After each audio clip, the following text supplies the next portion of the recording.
A bear was just seconds away from tearing me apart.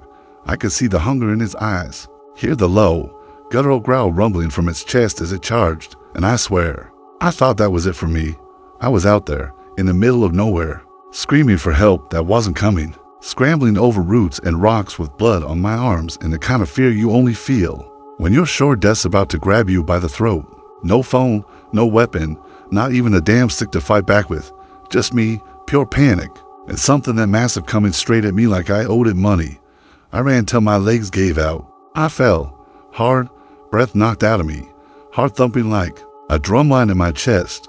And just as I turned over, ready to stare death in the face, out of nowhere, a kitten. I'm not messing with you. A tiny, white kitten just walks out of the trees like it had no idea the world was about to end. It was so out of place, so wrong, that I froze, and that moment, that one stupid moment of stillness, changed everything. I don't know how it got there. I don't know what it was doing. But that kitten didn't just wander in. It saved my life. That sounds nuts, right? But I swear, what happened next will never leave my mind. That bear, mid-charge, actually stopped. Not because of me, not because I did anything smart, but because of that kitten. And before I could even blink, the whole thing flipped. I went from thinking I was seconds away from being mauled alive to finding myself being led somewhere by this tiny, fearless ball of fur like it was on some kind of mission. And what's even crazier, that kitten led me straight into the middle of a story that no one believes until they hear it from me. A twist of fate so damn surreal, it gave me goosebumps long after I was safe. People always ask me how I survived, how a fully grown grizzly got within inches of ending me and somehow didn't. They want to know what the hell a kitten was doing out in bear country. They don't believe the part where I say the cat led me to someone that changed everything. But they don't understand what I saw out there. They don't get how the wild works. Nature doesn't always make sense. Sometimes it breaks its own rules, and sometimes the tiniest creature ends up being the reason you're still breathing. So yeah, I almost died that day, but I didn't. And the reason why, man, that's the part that still shocks people to this day. The part that made me question everything I thought I knew about instinct, luck, and survival. You ever wonder what you'd do if you were being hunted and your only chance of living was following a kitten into the trees with no clue where it's taking you? Stick around. You're not gonna believe where it led me. Hey, before I get into what happened that day, which, no joke, still gives me chills every time I think about it, I just want to say thanks for being here, listening to my story. It means a lot. Seriously, if you're into real, raw stories where nature doesn't play fair and survival gets personal, hit that like button and subscribe to the channel Victims of Nature. Trust me, you won't want to miss what's coming. There's a reason people still ask me how the hell I made it out alive. Alright, now let me tell you how that one insane, unforgettable moment went down. I grew up in a small town on the edge of a vast wilderness, a place where the woods stretched so far you could swear you were staring into forever, and the echoes of wind through pine branches could lull you into other worlds. I'm that kid who always thought he was tougher than he really was. Hiking trails alone, sleeping under starless skies, feeling alive. But I never thought so much about the wild part of wilderness. It was like having a close friend who could also punch you in the face when you least expected it. I guess that was me, brash, confident, wanting to prove I could handle anything nature tossed at me. My buddies Theo and Maria used to laugh when I'd say I was going to spend weekends tracking wildlife and taking photos of owls or deer. They'd tease, watch out for the bears, bro. I'd just grin and say, nah, I got this. And honestly, I did well. I did until that one trip turned everything upside down. On the morning of the hike, the air was crisp, dew still fresh on the grass. I loaded my pack camera, extra layers, protein bars, the usual, the kind of gear that made me feel prepared. I left before dawn, wanting to catch that golden hour shine through the trees. I felt peaceful, calm, like each breath was just me, and the forest having a heart-to-heart. It was the kind of morning where you think everything's going right and nothing could go wrong. I'd spent the whole previous year under fluorescent lights working a desk job downtown, and getting back to the forest was like hitting reset.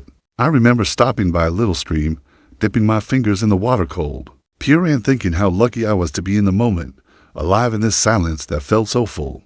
But by midday, that silence started carrying tension. Bird songs stopped. Even the breeze seemed to hush. My gut was buzzing with something off. But I shrugged and rationalized it. Paranoid, I told myself, nothing's out there. I kept walking, camera at the ready, scanning for wildlife, snapping shots of moss and lichen and shards of light through tree trunks. Every so often I'd hear a crack fallen branch, sure. But sometimes it was deeper, echoing, like a footstep. And my chest would tighten a bit. I looked around, told myself to chill, that I was out here and fine. Yet even with the morning sun and birds back in their business, I sensed being watched. It was a feeling I'd never quite had before, not enough to make me stop, just enough to slow me down. Once the sun started leaning west, I realized I'd pushed further than planned. I should have been turning back an hour ago. The forest had this crater in my timeline and I looked up at shadows growing longer. And for the first time that day, I felt small. I've lived enough city hustle to know losing track of time can be dangerous. It was late summer, still warm, but nights in the woods can shift fast. I tightened my jacket straps, checked my water, and started heading back. But instead of seeing the trail, I hit a dead end, a steep drop and cliffs leading to a river gorge. My heart skipped. I wasn't lost exactly, but I was trapped. Looking back wasn't an option. I had passed that point maybe 2 hours ago. Panic was just teasing. The edges dot, that tension kept unfurling. My legs were sore, my mind racing. I tried retracing steps, hoping for a side path I'd missed. But then I saw fresh tracks, big, huge paw prints, maybe a deer. No way. These were massive wolf size, or bigger. I snapped a picture out of habit, thinking I could ID it later, but the prints kept leading me deeper, toward denser trees. Light was fading. I pulled out my phone, no service, of course. I thought maybe this is fine, just one of those off days. But when the tracks stopped, I realized I still didn't know where I was, and the forest just felt quieter. I could hear my heartbeat, my breathing, twigs underfoot, and then I heard the growl, a low, rumbling sound from somewhere above and ahead. My throat closed. I froze. That was not a deer. I stood there, muscles locked, rational part of me negotiating. It's probably far enough away, but the rest of me knew better. That roar hit deeper than logic. I backed up slowly, hoping I looked smaller. No telling where the beast was, if it was the same one that left those prints. I tried whispering to myself, telling myself not to panic, but wouldn't you know, panic came anyway. I kept stepping backward, heart pounding, and then I saw it, just a glimpse at first, big sheep moving between trees, shaggy fur, massive shoulders. My camera fell silent. I dropped it, took out my water bottle to drink, breathing hard, every instinct shouting, run, don't look, don't move. But I moved. I stepped slowly, trying to go around it. The roar again, louder. My blood locked. I realized that I wasn't way over my head. This wasn't a deer or raccoon. This was a bear, and I was overdue to be out of here. That's the moment reality snapped. That's when I finally said to myself, you screwed up. I don't remember how long I stood there. Seconds, minutes, enough time to think about what comes next. I tried to calm down, told myself to breathe slowly, to get out of there without making it worse. Because I knew if I ran, it could be worse. But staying meant, well, staying wasn't much of an option. My mind raced through everything I'd heard, everything I'd posted on forums. Use down branches, make noise, back away sideways. But none of that mattered now. I realized I was going to need more than theory to walk out of this dot, so I did the only thing I could. I pulled out a protein bar, torn wrapper and all, and dropped it behind me, hoping the mess would slow a chase. As soon as the wrapper hit the ground, something in the woods snapped. The bear's head turned. That roar again, low and pissed. Then, just when I thought my balls were off for good, another sound, soft, peculiar. Somewhere off to my right, I heard a high-pitched meow. A freaking kitten. It sounded wrong, out of place, like someone dropped a piano into a hurricane. My heart reeled. What the hell? I spun around, searching. I legit saw a white blur in the shadows. Was I hallucinating? Nothing about that moment made sense. But the meow came again, more insistent this time, and against every sensible thought. I stepped toward it, and in that moment, something shifted, because the bear paused. It paused. A massive predator froze, sniffing, watching, and all I could do was stare, my breath halfway out, watching these two forces, the bear and the kitten, lock eyes. I wanted to scream, but couldn't. And in that pause, that's where everything started to change. That moment frozen between a charging bear and the soft, bizarre sound of a kitten meowing from the shadows somehow stretched out into eternity. My brain couldn't catch up to what I was seeing. One part of me was still expecting claws and teeth. The other was locked onto that tiny white figure just a few yards to my right, barely visible between the mossy boulders. It stood there like it belonged, like it wasn't even slightly aware of the chaos about to erupt around it. My instinct screamed at me to run, but something in the cat's posture so damn calm pulled me in. I took a cautious step toward it, not really knowing why, maybe hoping for a miracle, or maybe just leaning into the weirdest moment of my life. The bear didn't back off, not exactly. It huffed, sniffed the air, took a step closer, but it didn't charge. Its head turned toward that kitten too, and I swear, there was confusion in its eyes, not fear, just hesitation, like it was trying to make sense of what the hell was going on. And me, I used that hesitation. I didn't think, I just moved, sideways, slow and steady, toward the kitten. It didn't bolt.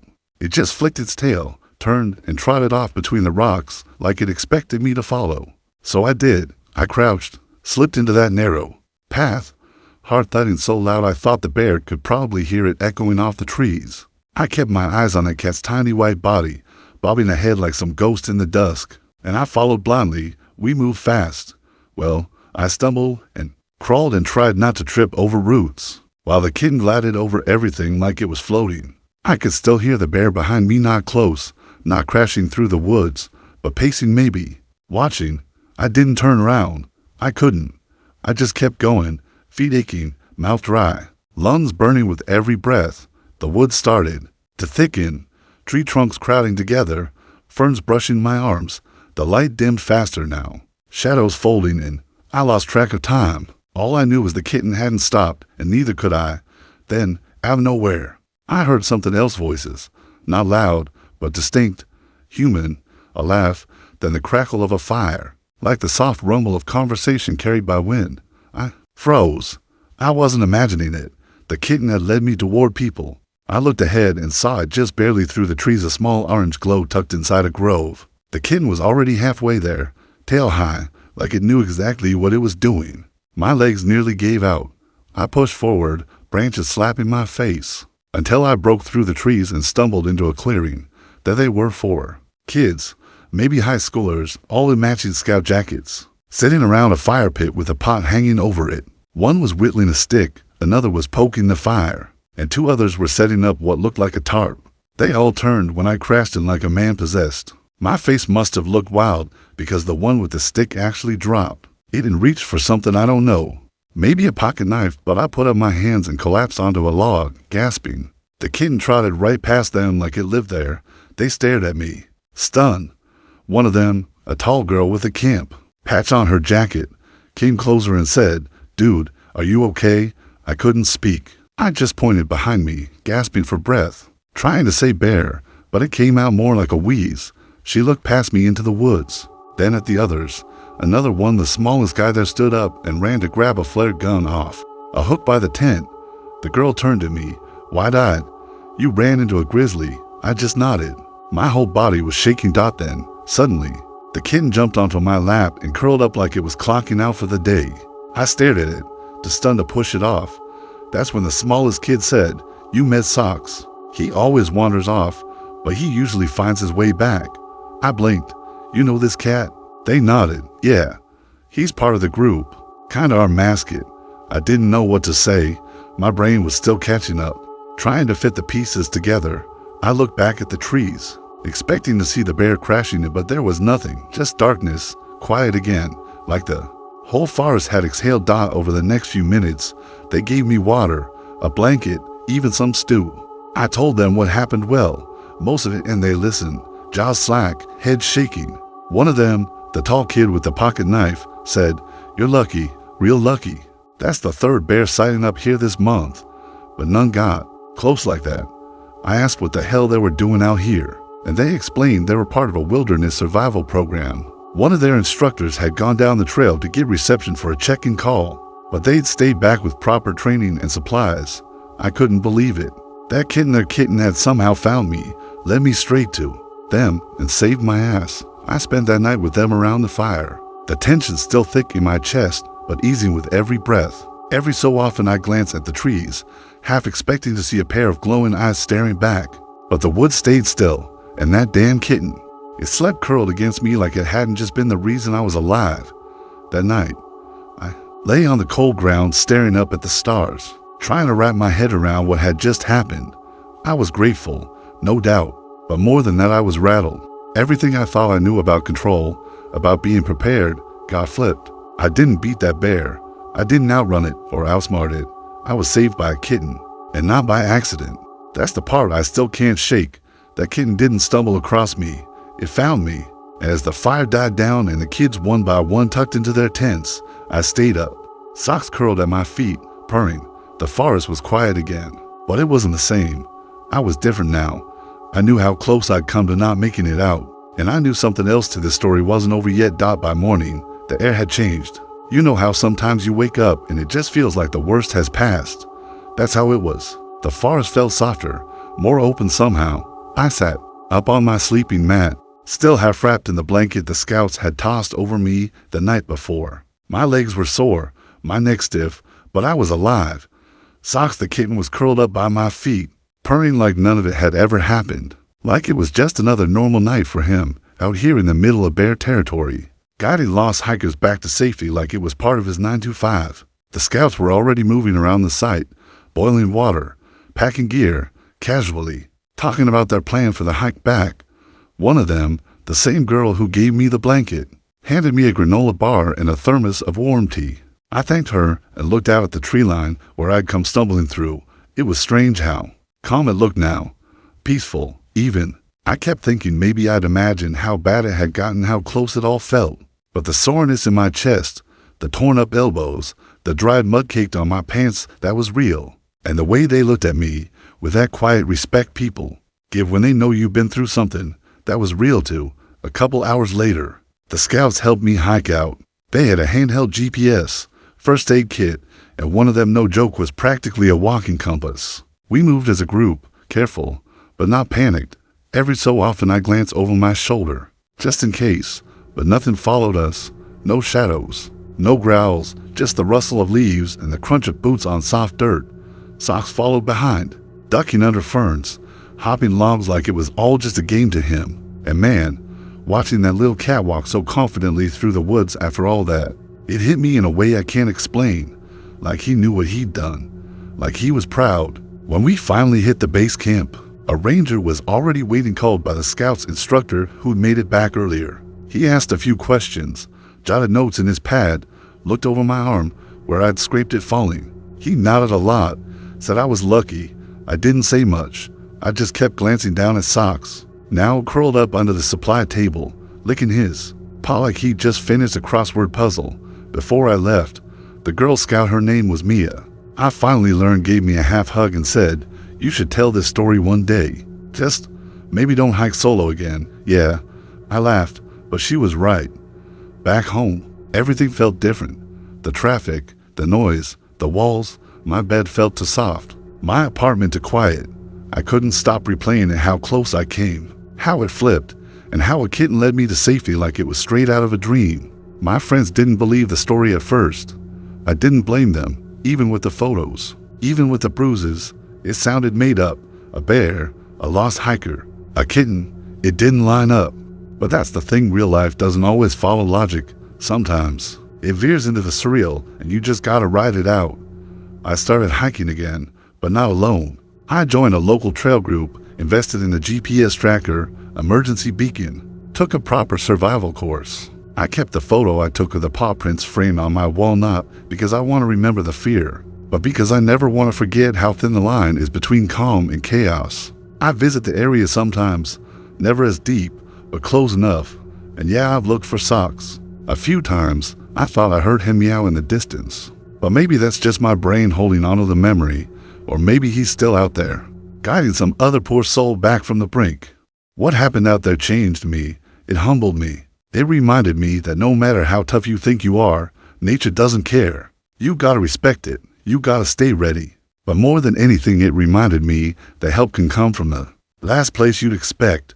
Sometimes the universe throws you a rope in the weirdest, tiniest package. And if you're lucky enough to notice it, to trust it, It might just lead you home. And now I gotta ask you, what would you have done? Would you have followed that kitten? Would you have trusted something so small when everything big around you was screaming danger? Let me know in the comments. I really want to hear what you think. Did I do the right thing? Would you have done it differently? And hey, if you felt something with this story, if it made your heart race, or your chest tighten, or your eyes sting just a bit, do me a favor, hit that like button, subscribe to the channel Victims of Nature, and share this with someone who needs to hear it. Sometimes stories like this remind us how fragile and how strong we really are. Oh, and just so we're clear, this story is fiction, a crafted tale. I made it to spark something in you, not to be a blueprint for what to do in the wild. If you ever find yourself out there in real danger, don't count on kittens or miracles.